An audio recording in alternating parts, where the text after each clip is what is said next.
साहिल भैया बिल्कुल टेंशन ना लें। मेरा एक दोस्त है, बहुत अच्छा ग्राफिक डिजाइनर है और हमारी दुकान के पेज को बहुत अच्छे से मैनेज करेगा। वो तो सब ठीक है, लेकिन पैसे तो लेगा ना। अरे आप फिक्र क्यों कर रहे हैं साहिल भाई, मेरा दोस्त है, मैं बात करूंगा, कर लेगा हमारे लिए। ठीक है, तुम एक काम करो, फिर कल बुलाओ उसे। अच्छा चलो कॉल कर।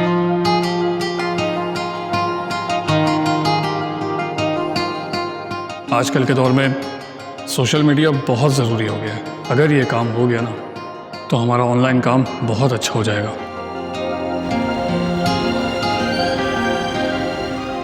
आंटी आपको पता है आज का दिन बहुत अच्छा गया। वो जो मैंने पिक्चर भेजी थी आपको, शहरयार ने दिया था, कैसे लगा आपको? बहुत अच्छा है वो। आपको पता है आंटी के लिए शॉपिंग करने गया था, लेकिन मेरे लिए भी कपड़े ले लिए। शहरयार बहुत अच्छा लड़का है और काफी खुश अखलाक भी है।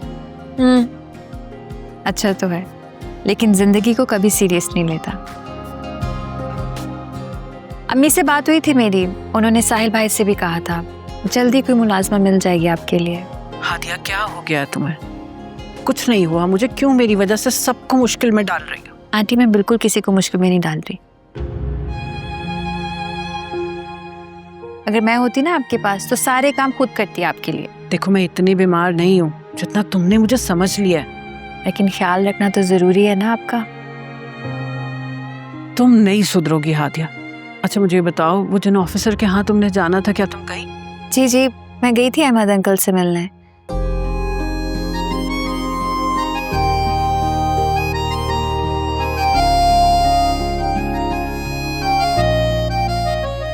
एक्सक्यूज मी मिस हादिया, सुबह के लिए I am sorry. It's okay, मैं बिजी थी इसलिए मैंने मना कर दिया। मैं समझ सकता हूँ वर्कलोड ज़्यादा होगा। देखिए मुझे ऐसी बातें बिल्कुल भी नहीं पसंद, बहाना करना, इनकार करना, इसीलिए मैं आपसे सीधी बात करूंगी। मुझे इस तरह से लंच या डिनर पर जाना अच्छा नहीं लगेगा किसी के साथ भी। देखो बेटा, तुम्हें फुरकान से अपना रवैया थोड़ा बेहतर करने की जरूरत है। लेकिन क्यों आंटी? अच्छे वालिदैन का बेटा है इसलिए अच्छा ही होगा।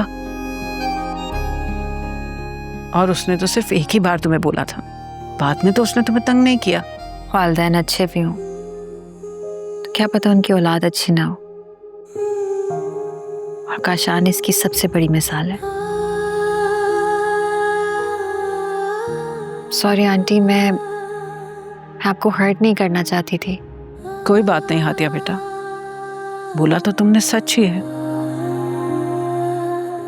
चलो रात बहुत हो गई है, मैं सुबह तुम्हें फोन करूंगी। खुदा हाफिज। अपना ख्याल रखिएगा। अल्लाह हाफिज। कुछ तेरा न थी मेरी कोई खता, मिटा दे के इस तरह से हम भला नसीब का लिखा।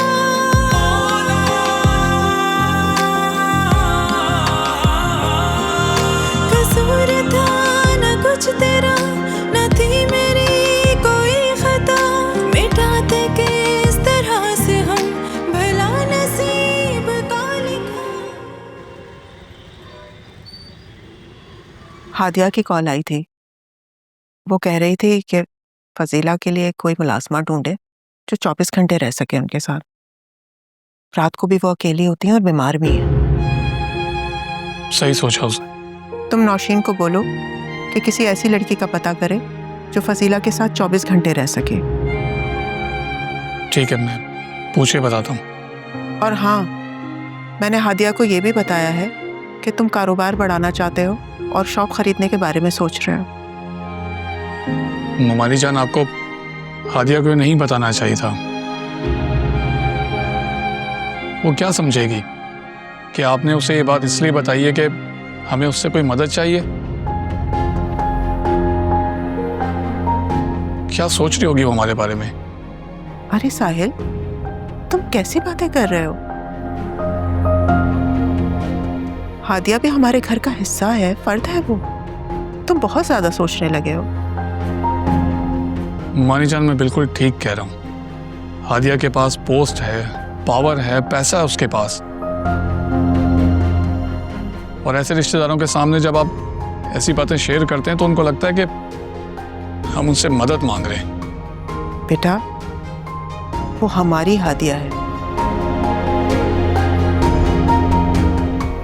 वो जरा सी भी नहीं बदली,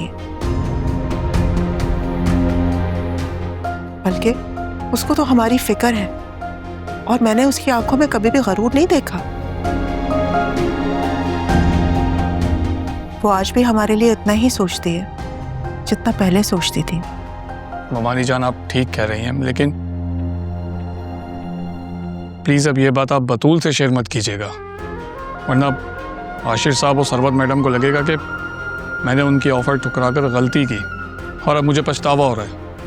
अरे बेटा, जो तुम्हारे नसीब में है ना वो तुमको मिल के रहेगा, लेकिन वक्त पे, ना वक्त से पहले ना वक्त के बाद। ठीक कह रही हैं आप। बस ज्यादा सोचो नहीं।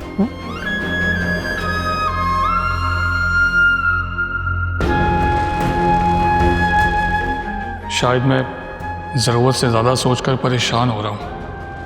ममानी ठीक कह रही हैं, मुझे सब्र के साथ मेहनत करनी चाहिए, बाकी जो मेरे अल्लाह को मंजूर।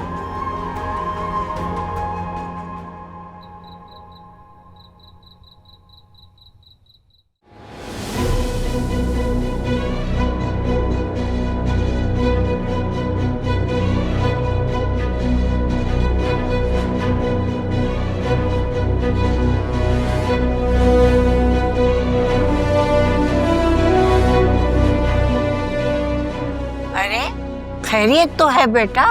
इतनी रात को फोन क्यों किया तूने? अम्मी मुझे यहाँ नहीं रहना, मुझे ये बहुत मारता है, मुझे यहाँ से ले जाए। अरे बेटा, सारे मर्द ऐसे ही होते हैं, तू भी तो अपनी जबान पे काबू रखना। बात सुन, छोटी छोटी बातों पे घर नहीं छोड़ा करते, समझ गई ना मैं क्या कह रही हूँ? जी अम्मी। अरे तुझे तो पता ही है ना, तेरी बहनें भी अभी घर में बैठी भी हैं। अगर तू भी इस तरह से छोड़कर घर आ जाएगी तो सोचा है तेरी बहनों का क्या होगा? लेकिन अम्मी, आप समझा तो सकती है ना कि ये मुझे मत मारा करे, बहुत दर्द होता है, बहुत बुरी तरह मारता है ये मुझे। अरे बेटा, किसी को क्या समझाऊं? ये मियाँ बीवी के रिश्ते बहुत नाजुक होते हैं, बस तुझे ही सब्र करना होगा, सब्र कर। वो मेरी बिल्कुल बात नहीं सुनते, मैं अगर उनको कुछ बोलती तो उनको बुरा लग जाता, फिर मारना शुरू कर देते वो मुझे। अरे मेरी बात सुन गौर से, अगर उसकी गलती है ना तो तेरी भी गलती होगी। वो मारता होगा, तू जबान चलाती होगी। अब तो ये शकील ही बताएगा ना उसको क्या शिकायतें हैं तुझसे। अम्मी, फिर आप पूछ लेना उससे। अरे माँ के साथ भी तू इतनी जबान चला रही है तो सोच कि तू अपने शौहर के साथ क्या करती होगी। देख बेटा, तू आराम से मेरी बात सुन, आराम से अपने शौहर के साथ प्यार मोहब्बत से रह ले। तू खुद सोच, हमारा गुजारा कितनी मुश्किल से होता था। अरे उसी के पैसों तो हमारा घर चल रहा है और हमारा गुजारा हो रहा है, और तेरे बाप की दवाई भी शकील के पैसे से तो आ रही है। शकील के साथ अपना रवैया अच्छा रख। और हाँ, अब तू भी फोन रख दे, मैं भी फोन रख रही हूँ। अल्लाह हाफिज।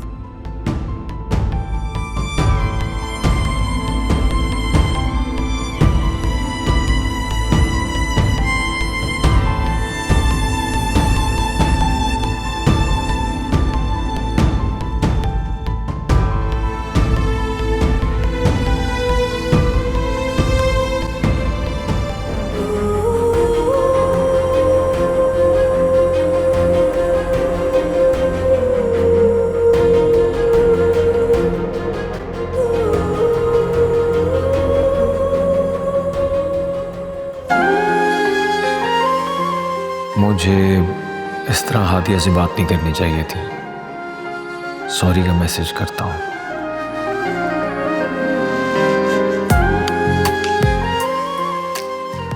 देखो बेटा, तुम्हें फुरकान से अपना रवैया थोड़ा बेहतर करने की ज़रूरत है। अच्छे वालिदैन का बेटा है इसलिए अच्छा ही होगा। और उसने तो सिर्फ एक ही बार तुम्हें बोला था, बाद में तो उसने तुम्हें तंग नहीं किया। क्या करूं, फुरकान को मैसेज करूं या नहीं? ऐसा करती हूँ, सॉरी बोल देती हूँ।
काश हमारे दरमियान जो मिसअंडरस्टैंडिंग्स है जल्द दूर हो जाए। आंटी बिल्कुल ठीक कह रही है। अहमद साहब की तरह फुरकान भी एक अच्छा इंसान है। मैं काशान की वजह से किसी पर भी एतबार नहीं कर पा रही, और हो सकता है लंच पर इनवाइट करते हुए उसकी वो नीयत ना हो जैसा मैं समझ रही हूँ।